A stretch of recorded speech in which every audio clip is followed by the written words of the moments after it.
Hi friends, good morning. This is your English Vijay. Friends, English మెథడాలజీలో భాగంగా important bullet points నేను మీ ముందు present చేస్తున్నాను. ఇంతకుముందే నేను వీడియో 1, వీడియో 2 పోస్ట్ చేయడం జరిగింది. ఈరోజు నేను వీడియో 3 పోస్ట్ చేస్తున్నాను. ఎవరైతే వీడియో 1, వీడియో 2 చూడలేదో వారి కోసము ఆ వీడియోస్ యొక్క లింక్స్ను నేను డిస్క్రిప్షన్లో ఇస్తాను, అదేవిధంగా కామెంట్ బాక్స్లో కూడా ఇస్తాను. మీరు ఆ వీడియో చూసిన తర్వాత ఈ వీడియో చూస్తే మీకు పూర్తిగా క్లారిటీ వస్తుంది, కంటిన్యూటీ కూడా ఉంటుంది. మనము వీడియో 1లో ఆస్పెక్ట్స్ ఆఫ్ ఇంగ్లీష్ అనే చాప్టర్ను కవర్ చేయడం జరిగింది.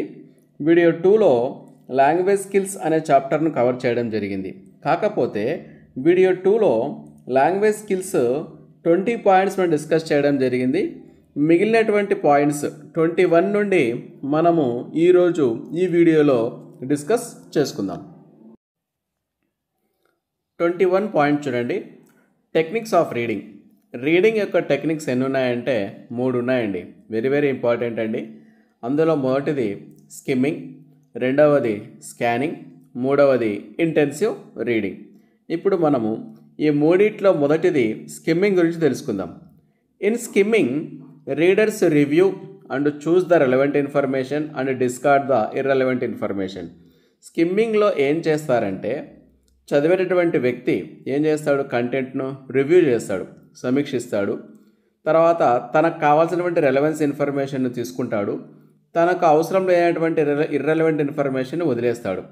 ఈ విధంగా ఒక టెక్స్ట్ను రివ్యూ సమీక్షించి కావాల్సినటువంటి సమాచారాన్ని తీసుకొని పనికిమాలిన సమాచారాన్ని వదిలేస్తే అప్పుడు మనం ఫాలో అయినటువంటి టెక్నిక్ ఏది అంటే స్కిమ్మింగ్ అని అర్థం.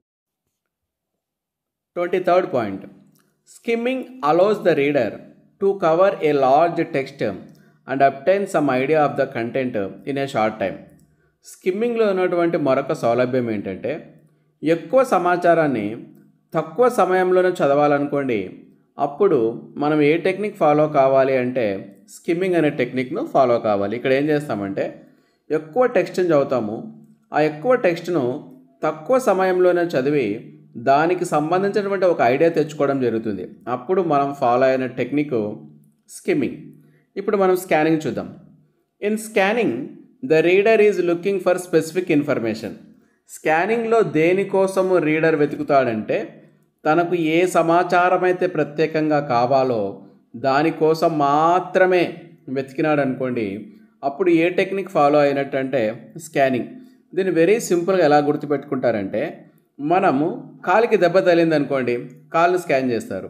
చేతికి దెబ్బ తగిలింది అనుకోండి, చెయ్యిని స్కాన్ చేస్తారు. అంతే కదా, అంటే ఎక్కడ ప్రాబ్లం ఉంటే అక్కడ స్కాన్ చేస్తారు. అంతే కదండి. ఆ విధంగా మీరు గుర్తుపెట్టుకుంటే స్కానింగ్కు స్పెసిఫిక్ ఇన్ఫర్మేషన్కు సంబంధమైన ఉందనే విషయం మీకు పూర్తిగా క్లారిటీతో ఉంటుందన్నమాట. స్కానింగ్ అంటే స్పెసిఫిక్ ఇన్ఫర్మేషన్తో సంబంధం ఉంటుంది అనే విషయాన్ని మీరు గుర్తుపెట్టుకోండి. మన చేతికి గాయమైంది అనుకోండి, మన బాడీ మొత్తాన్ని స్కాన్ చేయరు కదండి, మన చేతిని మాత్రమే స్కాన్ చేస్తారు. ఆ విధంగా స్పెసిఫిక్గా పలానా పార్ట్ని స్కాన్ చేస్తారు. అంటే స్కానింగ్ అనే డెఫినేషన్లో మీరు స్పెసిఫిక్ ఇన్ఫర్మేషన్ అనే వర్డును బాగా గుర్తుంచుకోవాలి. 25th point. Examples of scanning. మనము స్కానింగ్కి ఎగ్జాంపుల్స్ చూద్దాం. Railway time table, telephone directory, names of characters in stories and dictionary. First చూడండి, రైల్వే టైం టేబుల్. మనము రాయలసీమ ఎక్స్ప్రెస్ ఎప్పుడు బయలుదేరుతుంది అనే విషయం తెలుసుకోవాలనుకుంటే మనం ఏం చేస్తాము, రైల్వే టైం టేబుల్లో అన్ని ట్రైన్స్ చూడము, మనకు కావాల్సినటువంటి రాయలసీమ ఎక్స్ప్రెస్ మాత్రమే చూస్తాము, కాబట్టి అది స్కానింగ్. టెలిఫోన్ డైరెక్టరీలో మనకు కర్నూలు డిస్ట్రిక్ట్ కలెక్టర్ ఆఫీస్ యొక్క నంబర్ కావాలనుకోండి, ఆ నంబర్ను మాత్రం వెతుకుతాం. Names of characters in stories. Stories చదివేటప్పుడు కూడా మనము క్యారెక్టర్స్ యొక్క నేమ్స్ను తెలుసుకోవడానికి ఉపయోగించే టెక్నిక్ స్కానింగ్. డిక్షనరీలో కూడా మనం ఏం చేస్తాము, ఏ వర్డ్ అయితే మనకు కావాలనుకుంటామో ఆ వర్డ్ను మాత్రమే వెతుకుతాము. ఇక్కడ ఇవన్నీ కూడా స్కానింగ్కు ఎగ్జాంపుల్స్. నెక్స్ట్ పాయింట్ చూడండి. In intensive reading, readers have a thorough understanding of content. మీరు ఒక విషయాన్ని పూర్తిగా అర్థం చేసుకోవాలి అంటే అప్పుడు మీరు ఫాలో కావాల్సినటువంటి టెక్నిక్ ఇంటెన్సివ్ రీడింగ్. థరో అంటే అర్థము, కంప్లీట్, పూర్తిగా అని అర్థం. మీకు ఒక మ్యాటరు, ఒక కంటెంట్, ఒక ప్యాసేజ్, ఒక పారాగ్రాఫ్ ఏదైనా కావచ్చు, ఒక టెక్స్ట్ మీరు దాన్ని పూర్తిగా అర్థం చేసుకోవాలంటే అప్పుడు మీరు ఏ టెక్నిక్ని ఉపయోగించి చదవాలి అంటే ఇంటెన్సివ్ రీడింగ్ అనే టెక్నిక్ని మనము ఉపయోగించాలి. Next point 27th point, examples of IR అంటే ఇంటెన్సివ్ రీడింగ్. ఇంటెన్సివ్ రీడింగ్కు సంబంధించినటువంటి మనం ఎగ్జాంపుల్స్ చూద్దాం. Text book reading by students. ఇప్పుడు మీరందరూ డిఎస్సి ప్రిపేర్ అవుతున్నారు కదండి, మీరు టెక్స్ట్ బుక్స్ను ఏ టెక్నిక్ ఉపయోగించి చదవాలి అంటే ఇంటెన్సివ్ రీడింగ్ అనే టెక్నిక్ ఉపయోగించాలి. అప్పుడే మీకు ఏమవుతుంది, కంటెంట్ అనేది కంప్లీట్గా అర్థమవుతుంది. Cases by lawyers. లాయర్స్ కూడా ఏదైనా కేసు గురించి కోర్టులో వాదోపవాదాలు చేయాలి అంటే ఆ కేసును ఏ టెక్నిక్ను ఉపయోగించి చదవాలి అంటే ఇంటెన్సివ్ రీడింగ్ అనే టెక్నిక్ను ఉపయోగిస్తేనే అప్పుడు ఆ కేసుకు సంబంధించినటువంటి అన్ని విషయాలు వాళ్ళకు తెలిసిపోతాయి, దాని మీద పట్టు వస్తుంది. తర్వాత రిపోర్ట్స్. ఉదాహరణకు తెలంగాణను విభజించాలా లేదా అనే విషయం మీద శ్రీకృష్ణ కమిషన్ ఏర్పాటు చేయడం జరిగింది. ఆ కమిషన్ ఇచ్చినటువంటి రిపోర్ట్ను కూడా మనం ఏ టెక్నిక్ ఉపయోగించి చదవాలి అంటే ఇంటెన్సివ్ రీడింగ్ అనే టెక్నిక్ను ఉపయోగించి చదవాలి. ఈ విధంగా టెక్స్ట్ బుక్ రీడింగ్ కావచ్చు, తర్వాత లాయర్స్ చదివే కేసెస్ కావచ్చు, లేదా ఇంపార్టెంట్ కమిషన్స్ యొక్క రిపోర్ట్స్ కావచ్చు, వీటన్నిటిని కూడా మనం పూర్తిగా కంప్లీట్గా అర్థం చేసుకోవాలి అనుకుంటే మనము ఏ టెక్నిక్ను ఉపయోగించాలి అంటే ఇంటెన్సివ్ రీడింగ్ అనే టెక్నిక్ను ఉపయోగించాలి. Next point 28th point, methods of teaching reading. ఒక టీచర్గా మీరు పిల్లలకు రీడింగ్ అనే స్కిల్ను పెంపొందించాలి అంటే ఎటువంటి మెథడ్స్ ఫాలో కావాలనే విషయాన్ని ఇక్కడ మనము తెలుసుకుందాం. ఇక్కడ కొన్ని పద్ధతులు ఉన్నాయి. అందులో ఫస్ట్ పద్ధతి ఆల్ఫాబెటిక్ మెథడ్. ఈ ఆల్ఫాబెటిక్ మెథడ్లో టీచర్ ముందు పిల్లలకి ఏం నేర్పించాలంటే ఆల్ఫాబెట్ నేర్పించాలి, ఆల్ఫాబెట్ తర్వాత వర్డ్స్ నేర్పించాలి, వర్డ్స్ తర్వాత సెంటెన్సెస్ నేర్పించాలి. ఈ ఆర్డర్ ఇంపార్టెంట్ అండి. ఆల్ఫాబెటిక్ మెథడ్లో ముందు ఆల్ఫాబెట్ నేర్పిస్తారు, తర్వాత వర్డ్స్ నేర్పిస్తారు, ఆ తర్వాత సెంటెన్సెస్ నేర్పిస్తారు. సెకండ్ పద్ధతి ఏంటంటే ఫోనిక్ మెథడ్. ఈ ఫోనిక్ మెథడ్లో ముందుగా మనం పిల్లలకి ఏం నేర్పించాలి అంటే వోవెల్స్ నేర్పించాలి, ఆ తర్వాత సిలబుల్స్ నేర్పించాలి, తర్వాత వర్డ్స్ నేర్పించాలి, తర్వాత ఫ్రేజెస్ నేర్పించాలి. ముందుగా వోవెల్స్ అంటే అచ్చులు నేర్పించాలి. సిలబుల్స్ అంటే తెలుసు కదండి.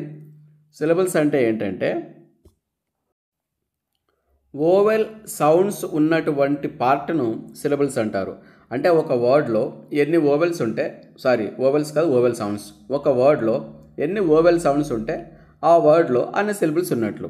అంటే ఫోనిక్ మెథడ్లో ముందుగా మనం వోవెల్స్ నేర్పించాలి, తర్వాత సిలబుల్స్ నేర్పించాలి, తర్వాత వర్డ్స్ నేర్పించాలి, తర్వాత ఫ్రేజెస్ నేర్పించాలి. ఫ్రేజెస్ అంటే గ్రూప్ ఆఫ్ వర్డ్స్ అని అర్థం. తర్వాత ఫోనిక్ మెథడ్లో దేని మీద ఎక్కువగా ఎంఫసిస్, దేనికి ఎక్కువ ఇంపార్టెన్స్ ఉంటుంది అంటే pronunciation. Very very important. Phonic మెథడ్లో దేనికి ఎక్కువ ప్రాధాన్యత ఇస్తారు అంటే ప్రొనౌన్సియేషన్ మీద కాస్త ఎంఫసిస్ అనేది ఎక్కువగా ఉంటుంది. నెక్స్ట్ మెథడ్ చూడండి, సిలబిక్ మెథడ్. ఈ సిలబిక్ మెథడ్లో ముందుగా దేన్ని మనం పిల్లలకి టీచ్ చేస్తామంటే సిలబుల్స్ని టీచ్ చేస్తాం. కాబట్టి సిలబిక్ మెథడ్లో బేసిక్ యూనిట్ ఏంటి అని మీకు ఎగ్జామ్లో క్వశ్చన్ అడిగే అవకాశం ఉంటుంది. సిలబిక్ మెథడ్స్లో బేసిక్ యూనిట్ వచ్చేసి సిలబుల్స్. సిలబుల్స్ అంటే ఏంటో మనం ఇంతకుముందే డిస్కస్ చేసాము. తర్వాత వర్డ్ మెథడ్. వర్డ్ మెథడ్లో బేసిక్ యూనిట్ ఏంటి, పేర్లోనే ఉందండి. ముందుగా మనం పిల్లలకి వర్డ్స్ చెప్పాలి కాబట్టి వర్డ్ మెథడ్లో బేసిక్ యూనిట్ వచ్చేసి వర్డ్స్. ముందుగా మనం వర్డ్స్ చెప్తాం, తర్వాత ఫ్రేజెస్ చెప్తాం, తర్వాత సెంటెన్సెస్ చెప్తాం. నెక్స్ట్ మెథడ్ ఏంటంటే సెంటెన్స్ మెథడ్. ఈ సెంటెన్స్ మెథడ్లో మనం పిల్లలకు డైరెక్ట్గా సెంటెన్సెస్ చెప్తాము. ఎందుకు మనం సెంటెన్సెస్ చెప్తామంటే ఈ పద్ధతి ఏ సూత్రాన్ని నమ్ముతుంది అంటే continuity offers meaning from the context. Sorry అండి, నేను ఇక్కడ టెక్స్ట్ అని రాశాను, అది టెక్స్ట్ కాదు, కాంటెక్స్ట్. కాంటెక్స్ట్ అంటే సందర్భం. సందర్భానుసారంగా విద్యార్థులు సెంటెన్సెస్ను చదివి వాటి యొక్క మీనింగ్స్ని తెలుసుకుంటారు. కాబట్టి మనం పిల్లలకు డైరెక్ట్గా సెంటెన్సెస్ టీచ్ చేయాలి అని చెప్పే పద్ధతి సెంటెన్స్ మెథడ్. సెంటెన్స్ మెథడ్ ఏం నమ్ముతుందంటే continuity offers meaning from the context. సందర్భానుసారంగా మనము సెంటెన్సెస్ను ఇచ్చినామనుకోండి, పిల్లలు ఆ సెంటెన్సెస్ను చదివి కాంటెక్స్ట్ సందర్భాన్ని బట్టి మీనింగ్స్ను గ్రహిస్తారు. కాబట్టి మనం పిల్లలకు డైరెక్ట్గా సెంటెన్సెస్ టీచ్ చేయాలి అని చెప్పే పద్ధతే sentence method. Next method, last method, story method. ఈ సెంటెన్సెస్ మెథడ్నే కాస్త ఇంప్రూవ్ చేస్తే వచ్చినటువంటి పద్ధతే ఈ స్టోరీ మెథడ్. ఈ స్టోరీ మెథడ్లో ఏమవుతుందంటే స్టోరీలో కొన్ని ఈవెంట్స్ ఉంటాయి, సీక్వెన్స్ ఆఫ్ ఈవెంట్స్ అంటారు. అంటే ముందు ఒక సంఘటన జరుగుతుంది, ఆ తర్వాత ఇంకో సంఘటన జరుగుతుంది, ఆ తర్వాత ఇంకో సంఘటన జరుగుతుంది. ఈ అన్ని సంఘటనల యొక్క సీక్వెన్స్ వరుస క్రమంలో విద్యార్థి తెలుసుకోవడం ద్వారా ఆ పిల్లవాడిలో రీడింగ్ అనే ఎబిలిటీ పెంపొందుతుంది. కాబట్టి మనం పిల్లలకు స్టోరీ మెథడ్ను ఫాలో అయి టీచ్ చేసినామనుకోండి, పిల్లవాడిలో రీడింగ్ ఎబిలిటీ పెంపొందుతుంది అని నమ్మే పద్ధతే స్టోరీ మెథడ్. అంటే స్టోరీ మెథడ్లో మనం పిల్లవానికి స్టోరీ చెప్తామండి. ఆ స్టోరీలో ఏముంటాయండి, రకరకాల ఈవెంట్స్, సంఘటనలు ఉంటాయి. ఆ సంఘటనల యొక్క వరుస క్రమం ఉంటుంది. ఆ విద్యార్థి ఆ వరుస క్రమాన్ని బాగా అర్థం చేసుకోవడం, అవగతం చేసుకోవడం ద్వారా ఆ పిల్లవాడిలో రీడింగ్ ఎబిలిటీ పెంపొందుతుంది అనే నమ్మే పద్ధతి story method. Next point 29th point, strategies to develop reading. మనము విద్యార్థులలో రీడింగ్ స్కిల్ని పెంపొందించాలంటే ఎటువంటి స్ట్రాటజీస్ ఫాలో కావాలి అంటే దీనికి 2 స్ట్రాటజీస్ ఉన్నాయి. Number 1 close passage. ఇక్కడ ఏం చేస్తామంటే మనం విద్యార్థులకు ఒక ప్యాసేజ్ ఇవ్వడం జరుగుతుంది. ఆ ప్యాసేజ్ మధ్యలో అక్కడక్కడ బ్లాంక్స్ ఇవ్వడం జరుగుతుంది. విద్యార్థి ఆ ప్యాసేజ్ని బాగా చదివి ఆ బ్లాంక్స్లో వర్డ్స్ని రాయవలసి ఉంటుంది. ఇది బ్యాంకింగ్ ఎగ్జామ్స్లో అడుగుతారండి. ఈ క్లోజ్ ప్యాసేజ్ ద్వారా విద్యార్థులు ఎటువంటి స్కిల్ పెరుగుతుందంటే రీడింగ్ స్కిల్ పెరుగుతుందండి. నెక్స్ట్ వచ్చేసి జంబుల్ రీడింగ్ అండి. జంబుల్ రీడింగ్లో ఏం చేస్తారంటే కొన్ని జంబుల్డ్ సెంటెన్సెస్ మనం విద్యార్థులకు ఇవ్వాలి. ఒక 5-6 సెంటెన్సెస్ ఇవ్వాలి. విద్యార్థి ఆ సెంటెన్సెస్ని చదివి వాటి మీనింగ్ని అర్థం చేసుకొని కరెక్ట్గా ఒక ఆర్డర్లో రాయాలండి. ఆ విధంగా రాయడం ద్వారా, చదివి రాయడం ద్వారా ఒక ఆర్డర్లో పిల్లవాళ్ళలో రీడింగ్ స్కిల్ అనేది పెంపొందుతుంది. Next point 30 point, graphic reading or organic reading అండి. వెరీ వెరీ ఇంపార్టెంట్ పాయింట్ అండి ఇది. మామూలుగా రీడింగ్ అంటే ఏంటండి అర్థము? రీడింగ్ అంటే రిటర్న్ టెక్స్ట్, రాసినటువంటి టెక్స్ట్ను చదివితే రీడింగ్ అంటారండి. కానీ గ్రాఫిక్ రీడింగ్ లేదా ఆర్గానిక్ రీడింగ్ అంటే దేన్ని చదవడం అంటే మ్యాప్స్ని చదవడం, గ్రాఫ్స్ని చదవడం, ఫిగర్స్ అంటే నంబర్స్ని చదవడం, రైల్వే టైం టేబుల్ను చదవడం. అంటే ఈ గ్రాఫిక్ రీడింగ్, ఆర్గానిక్ రీడింగ్ అనేది కేవలం చదువుకున్న వాళ్ళు మాత్రమే కాకుండా చదువు లేని వాళ్ళు కూడా, ఇల్లిటరేట్స్ కూడా చేయగలరు. ఉదాహరణకు ఒక చదువు రానటువంటి ఒక వ్యక్తి షాప్కు వెళ్ళి సింతాల్ సోప్ అడిగారు అనుకోండి, షాప్ వాళ్ళు సంతూర్ సోప్ ఇచ్చినారనుకోండి, వాళ్ళు గుర్తుపట్టేస్తారు ఈజీగా. ఎలా గుర్తుపడతారంటే ఆ సోప్కు ఉన్నటువంటి ర్యాపర్ను చూసి ఏది సింతాల్ సోపు, ఏది సంతూర్ సోప్ అని ఐడెంటిఫై చేస్తారు. అక్కడ ఆ వ్యక్తి ఏ రీడింగ్ చేశాడు అంటే గ్రాఫిక్ రీడింగ్ లేదా ఆర్గానిక్ రీడింగ్ చేశాడని మనము చెప్పుకోవచ్చు. మనం ఇంతవరకు రీడింగ్ అనే టాపిక్ను డిస్కస్ చేయడం జరిగింది. లాంగ్వేజ్ స్కిల్స్లో చివరిదైనటువంటిది రైటింగ్ గురించి ఇప్పుడు మనం డిస్కస్ చేద్దాం. ఒక రిక్వెస్ట్ అండి మీకు అందరికీ కూడా, మీరు ఎంతసేపు ఈ వీడియోని చూసారంటే నాకు అర్థమై ఉంటుంది. ఖచ్చితంగా ఈ వీడియోలో కంటెంట్ వల్ల మీ నాలెడ్జ్ ఇంప్రూవ్ అయిందని నేను భావిస్తున్నాను. ఈ వీడియోలో కంటెంట్ వల్ల మీ నాలెడ్జ్ ఇంప్రూవ్ అయింది, ఈ వీడియో మీకు ఉపయోగపడింది అనిపిస్తే ఖచ్చితంగా మా ఛానల్ సబ్స్క్రైబ్ చేయండి, ఖచ్చితంగా లైక్ చేయండి ఈ కంటెంట్ను. అదేవిధంగా ఈ కంటెంట్ని ఇతరులకు కూడా షేర్ చేయండి. ఇక ఏమాత్రం ఆలస్యం చేయకుండా మనము రైటింగ్ అనే టాపిక్లోకి వెళ్ళిపోదాం. Developing writing skills. మనము రైటింగ్ స్కిల్స్ని పెంపొందిస్తున్నాము అంటే అర్థం ఏంటంటే మనం ఏం నేర్పించాలి అంటే learning the mechanics of writing. విద్యార్థికి ఏం తెలిసిండాలి? మెకానిక్స్ ఆఫ్ రైటింగ్ తెలిసిండాలి, స్ట్రక్చర్ ఆఫ్ రైటింగ్ తెలిసిండాలి, ఆర్గనైజేషన్ తెలిసిండాలి. ఆర్గనైజేషన్ అంటే ఒక క్రమ పద్ధతి, స్ట్రక్చర్ అంటే ఒక నిర్మాణము, మెకానిక్స్ ఆఫ్ రైటింగ్ అంటే నెక్స్ట్ వస్తుందండి. మెకానిక్స్ ఆఫ్ రైటింగ్లో ఏమేమి ఉంటాయని అంటే రైటింగ్ స్కిల్స్లో ఇవన్నీ ఉంటాయండి. మెకానిక్స్ ఆఫ్ రైటింగ్ ఉంటుంది, స్ట్రక్చర్ ఆఫ్ రైటింగ్ ఉంటుంది, ఆర్గనైజేషన్ ఉంటుంది.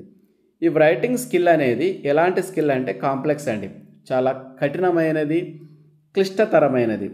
ఎందుకు ఈ రైటింగ్ స్కిల్ అనేది క్లిష్టతరమైనది అంటే many sub skills are involved. ఈ రైటింగ్ అనే స్కిల్లో చాలా సబ్ స్కిల్స్ అనేవి ఇన్వాల్వ్ అయి ఉంటాయి. కాబట్టి విద్యార్థి ఆ సబ్ స్కిల్స్ నేర్చుకున్నప్పుడే ఈ రైటింగ్ స్కిల్ అనేది విద్యార్థిలో పెంపొందుతుంది. కాబట్టి ఇన్ని సబ్ స్కిల్స్ ఉన్నాయి. కాబట్టి ఈ రైటింగ్ స్కిల్ను ఎలా చెప్పుకోవచ్చు అంటే మనము క్లిష్టతరమైనది, కఠినతరమైనది అని మనము చెప్పుకోవచ్చు. 33 పాయింట్, మెకానిక్స్ ఆఫ్ రైటింగ్ అంటే ఏంటో మనం తెలుసుకుందామండి. ఇంతకుముందు నేను చెప్పాను కదా మెకానిక్స్ ఆఫ్ రైటింగ్ అంటే ఏంటి, ఇక్కడ వస్తుందని చెప్పాను కదా. ఇప్పుడు చూడండి, మెకానిక్స్ ఆఫ్ రైటింగ్లో ఏమేమి ఉంటాయంటే హ్యాండ్ రైటింగ్ ఉంటుంది, స్పెల్లింగ్ ఉంటుంది, గ్రామర్ ఉంటుంది, పంక్చువేషన్ ఉంటుంది. విద్యార్థికి మంచి హ్యాండ్ రైటింగ్ రావాలి, కరెక్ట్గా స్పెల్లింగ్స్ రాయాలి, గ్రామర్ మీద అవగాహన ఉండాలి, కరెక్ట్గా పంక్చువేషన్ మార్క్స్ పెట్టాలి. అప్పుడే విద్యార్థికి మెకానిక్స్ ఆఫ్ రైటింగ్ వస్తుందని అర్థం. Next point 34th point, very important point. Spellings pose A problem for learners of English as a second language. ఎవరైతే ఇంగ్లీష్ను రెండవ భాషగా చదువుతుంటారో వాళ్లకు స్పెల్లింగ్స్ అనేవి చాలా కష్టం. ఎందుకు కష్టంగా భావిస్తారంటే దానికి గల కారణం ఏంటి అంటే వెరీ ఇంపార్టెంట్ అండి. Lack of 1:1 relation between sounds and spellings. ఇంగ్లీష్లో ఉన్నటువంటి స్పెల్లింగ్స్ కష్టంగా అనిపించడానికి కారణం ఏంటంటే సౌండ్స్కు స్పెల్లింగ్స్కు మధ్యలో 1:1 రిలేషన్ అనేది ఉండదు. ఆ విధంగా ఉండకపోవడం వల్లనే మనము స్పెల్లింగ్స్ను కష్టంగా భావిస్తుంటాం. వెరీ ఇంపార్టెంట్ చూడండి. సౌండ్స్కు స్పెల్లింగ్స్కు ఈ రెండు పదాలు బాగా గుర్తుంచుకోండి. సౌండ్స్కు స్పెల్లింగ్స్కు మధ్యలో 1:1 రిలేషన్ లేకపోవడం వల్ల మనకు స్పెల్లింగ్స్ కష్టంగా అనిపిస్తాయి. ఈ 1:1 రిలేషన్ అనేది దేంట్లో ఉంటుందంటే ఇండియన్ లాంగ్వేజెస్లో ఉంటుంది కాబట్టి మనం ఏమాత్రం ఇబ్బంది పడం. ఇండియన్ లాంగ్వేజెస్లో 1:1 రిలేషన్ ఉంటుంది, ఇంగ్లీష్లో 1:1 రిలేషన్ ఉండదు. ఎగ్జాంపుల్ చూడండి, మనం పియూటి పుట్ అంటాం, మళ్ళీ బియూటిని కూడా బుట్ అనం, ఏమంటాం బట్ అంటాం. అంటే ఇక్కడ సౌండ్కు స్పెల్లింగ్కు 1:1 రిలేషన్ లేదు. ఈ విధంగా లేకపోవడం వల్ల మనకు స్పెల్లింగ్స్ కాస్త కష్టంగా అనిపిస్తాయి. ఈ 1:1 రిలేషన్ ఎక్కడ ఉంటుంది అంటే ఇండియన్ లాంగ్వేజెస్లో ఉంటుంది.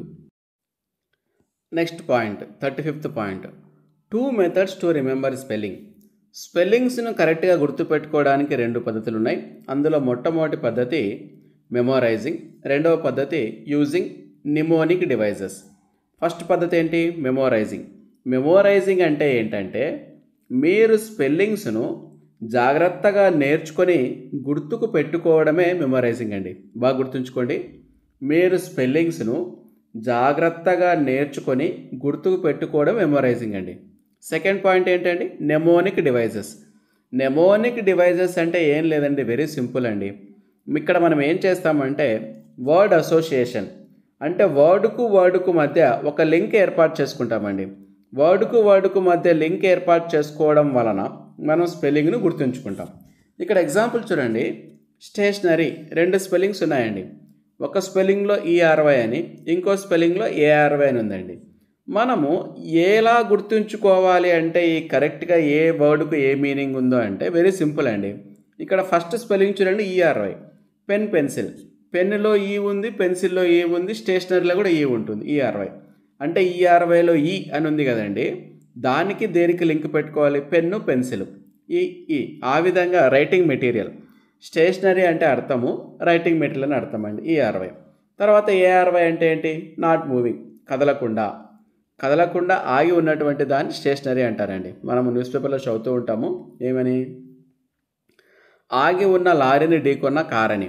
ఆ ఆగి ఉన్న లారీనే స్టేషనరీ లారీ అంటారండి, స్టేషనరీ లారీ, ARY. ఇక్కడ చూడండి, మనం వర్డ్ అసోసియేషన్, పెన్ను, పెన్సిల్లో ఉన్నటువంటి ఈ అనే పదానికి ERY అనే పదానికి మనం లింక్ పెట్టుకోవడం ద్వారా స్పెల్లింగ్స్ గుర్తుంచుకుంటాం. ఈ విధంగా ఒక లింక్ ఏర్పాటు చేసుకొని వర్డ్ అసోసియేషన్ చేసుకొని కరెక్ట్ స్పెల్లింగ్స్ గుర్తుంచుకునే పద్ధతే నెమోనిక్ డివైజెస్ అండి. ఇంతటితో మనము లాంగ్వేజ్ స్కిల్స్ అనే టాపిక్ను పూర్తి చేయడము జరిగింది. ఓకేనా ఫ్రెండ్స్, మనం నెక్స్ట్ వీడియోలో మరొక టాపిక్తో కలుద్దాం. మీకు అందరికీ కూడా ఒక రిక్వెస్ట్ అండి, మా వీడియోలో ఉన్నటువంటి కంటెంట్ వల్ల మీకు నాలెడ్జ్ ఇంప్రూవ్ అయ్యింది అనిపిస్తే ఖచ్చితంగా మా ఛానల్ సబ్స్క్రైబ్ చేయండి, మా వీడియోస్ను లైక్ చేయండి, మా వీడియోస్ను మీ ఫ్రెండ్స్కు, రిలేటివ్స్కు షేర్ చేయండి. We will meet again in the next video. Until then, bye bye. Keep learning, keep smiling, keep watching my YouTube channel. Thank you.